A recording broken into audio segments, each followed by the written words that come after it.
ஜோதிட மணிமண்டலத்தில் பயணிக்கும் அனைத்து ஜோதிட சொந்தங்களுக்கும் இனிய மாலை வணக்கம். திரு திண்டுக்கல் ஹரியரசம்மா ஐயா அவர்களுக்கும் வணக்கம். ஐயா இன்னைக்கு ஒரு கேள்வியில் கேட்டிருக்கிறாங்க.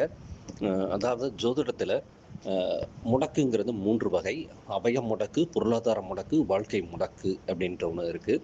ஸோ இதை எப்படி அறிந்து கொள்வது? இதற்கும் ஜோதிடத்திற்கும் என்ன சம்பந்தம்? இதனை நிவர்த்தி செய்வதற்கு ஏதாவது வழிமுறைகள் உண்டா அப்படின்னு கேட்டிருக்காங்க. எனது சிற்றறிவுக்கு எட்டியவரை சிறு புரிதலான பதிவுங்க ஐயா. முடக்கு அப்படிங்கிறது என்னன்னா, லத்தை அப்படிங்கிற ஒரு விஷயத்தை தான் முடக்குன்னு இப்போ பேசிகிட்டு இருக்காங்க. முடக்கு அப்படிங்கிறது முடங்குவது, செயல்பட முடியாமல் போவது, அந்த மாதிரியான ஒரு காரகத்துவத்தை கொண்டது தான் இந்த முடக்குங்கிற விஷயம். இதில் ஐயா கேட்டிருக்கிறது அவய முடக்கு அப்படிங்கிறது. அவயம்ங்கிறது உடல் உறுப்புகளை சொல்லக்கூடியது. அந்த முடக்கு அப்படிங்கிற விஷயம் எப்படி அந்த ஜோதத்தில் அப்ளை பண்ணான்னா, நான் புரிந்து கொண்டது லக்னம். ஏன்னா லக்னம் தான் உயிர். ஒரு ஜனனம் ஜனிக்குது அப்படின்னா அதுக்கு லக்னம் அப்படிங்கிறதும் லக்னாதிபதிங்கிறதும் லக்ன புள்ளியும் நம்ம எடுத்துக்கிறோம். ஸோ இந்த லக்னம், லக்னாதிபதி, லக்ன புள்ளி இவைகளும் சுகஸ்தானம் சொல்லக்கூடிய 4ஆம் இடமும் நன்றாக இருக்கும் பட்சத்தில் அவருக்கு இந்த அவய முடக்குங்கிறது பெருமளவு குறைக்கப்படுகிறது. மேபி பிறப்பிலேயே சில பேருக்கு அந்த கை விரல்கள் அதிகமாக இருப்பதும் இல்லை குறைவாக இருப்பதும், இல்லை கண் குறைபாடோ இல்லை பேசுவதில் ஏதாவது குறைபாடுகளோ வருவதுங்கும் போது அப்போ 2ஆம் இடம் அந்த பாவகங்கள் அதில் தொடர்பு பெறுகிறது. இப்போ கண்ணுனா 2ஆம் இடம், வாக்கு அப்படிங்கிற 2ஆம் இடம், பல்லுக்கு 2ஆம் இடம் சொல்லுவோம், 3ஆம் இடம் கைகளுக்கு சொல்லுவோம். அதே மாதிரி 4ஆம் இடம் இதயத்துக்கு, 5ஆம் இடம் வயிறு, அந்த மாதிரி ஒவ்வொரு பாவங்களுக்காக நான் சொல்லப்படும் போது அந்த பாவங்கள் வலு குறைந்திருந்திருக்கும் போது இந்த அவய முடக்கு ஏற்படுவதற்கான வாய்ப்புகள் இருக்குங்கிறது என்னுடைய கருத்துங்கய்யா. இந்த அவய முடக்கை நிவர்த்தி செய்வதற்கு ஏதாவது வழிமுறை இருக்கா அப்படின்னா, இயற்கையில் வருவதற்கு சில நம்ம நம்பிக்கையின் காரணமாக ஒரு பூஜைகளும் ஒரு கோவில்கள் செல்வதும் வழிபாட்டு முறைகளும் ஒரு மாற்றங்களை தருவது நம்ம கண்கூடா பார்க்கிறோம்.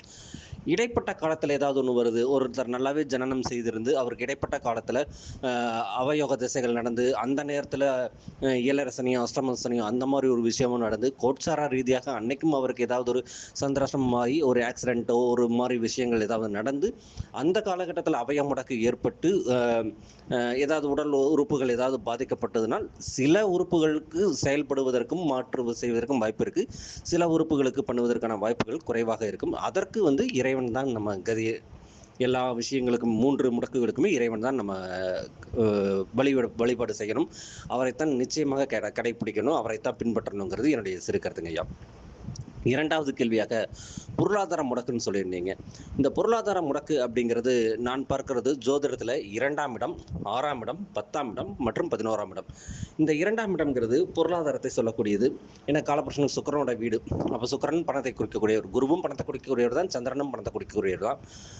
இவங்களெல்லாம் வலுப்பெற்று இருந்து 2ஆம் இடம்ங்கிறது தனம்ங்கிற சொல்லக்கூடிய இடத்தை சொல்வது. ஸோ அந்த இடம் கொஞ்சம் நன்றாக இருந்து, அதே மாதிரி 6ஆம் இடம் நம்ம தொழிலுக்கு சொல்லுவோம், 10ஆம் இடம் வேலைக்கு சொல்லுவோம்.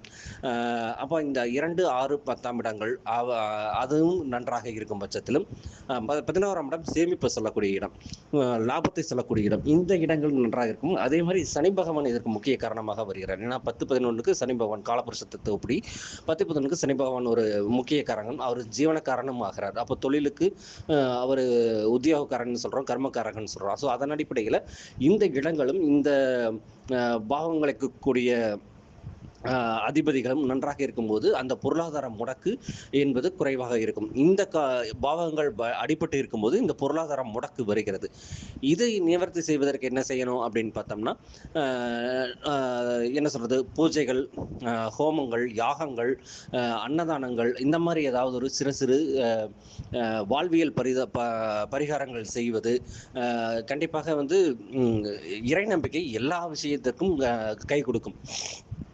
அப்போ இந்த பொருளாதார முடக்கை எப்படி பண்ணுவதுன்னா, ஒன்றா 2 விலைகளில் பண்ணலாம். எப்படிங்கிறது, ஒன்றா அதிகமான பொருளை ஈட்டுவது, இல்லைன்னா செலவுகளை குறைப்பது. இது 2மே லாபத்தை கண்ட்ரோல் பண்ணும், லாபத்தை கொடுக்கக்கூடிய அமைப்பாக மாறும். அப்போ இந்த லாபம் வருவதற்கும் அந்த பொருளாதார முடக்கை நிவர்த்தி செய்வதற்கு இந்த வழிமுறைகளை நம்ம பயன்படுத்தலாங்கிறது என்னுடைய கருத்துக்கையா. 3வதாக வாழ்க்கை முடக்குன்னு சொல்லக்கூடியது 8ஆம் இடத்தான் நான் பார்க்க வேண்டியதாக இருக்கிறது. ஏன்னா 8ஆம் இடம் ஆயுள் நம்ம சொல்கிறோம். அதே மாதிரி 8ஆம் இடம் நோயையும் சொல்லுவோம், கடனையும் அதாவது ஆயிலையும் சொல்கிறோம். நிரந்தர இது என்ன சொல்கிறது, செயலிழப்பு அதுன்னா 8ஆம் இடம் மறைபொருள் சொல்லக்கூடியது மர்மஸ்தானம். ஸோ அந்த மாதிரி இடங்களும் 12ஆம் இடமும் மோட்சத்தை தவிர்க்கக்கூடியது. இப்போ இந்த வாழ்க்கை முடக்குக்கு 8 12ஆம் இடங்கள் எப்படி 8ஆம் இடம் வலுத்து, அதாவது ஆயிலை மட்டும் கொடுத்து தொந்தரவுகளை கொடுத்தோம்.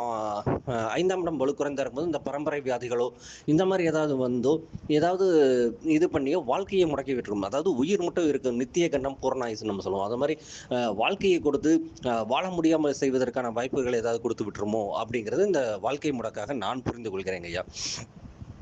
இப்போ இந்த முடக்குங்கிறது நம்ம பொதுவாக இந்த 3 விஷயங்களையும் பார்க்கும்போது முடக்கி போய்வதுன்னு நம்ம முன்னாடி சொன்னோம். அப்போ இதுக்கு நிவர்த்தியாக நம்ம என்ன செய்வதுன்னா இறை வழிபாடு மட்டுமே நம்ம வந்து காப்பாற்றக்கூடியதாக இருக்கும்.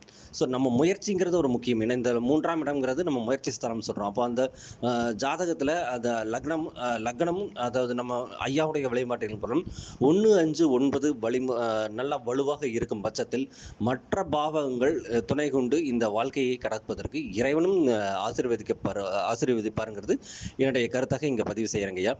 எனது சிற்றறிவு கேட்டதை தங்கள் பார்வைக்கு சமர்ப்பிக்கிறேன் ஐயா. நன்றிங்க ஐயா. வணக்கம்.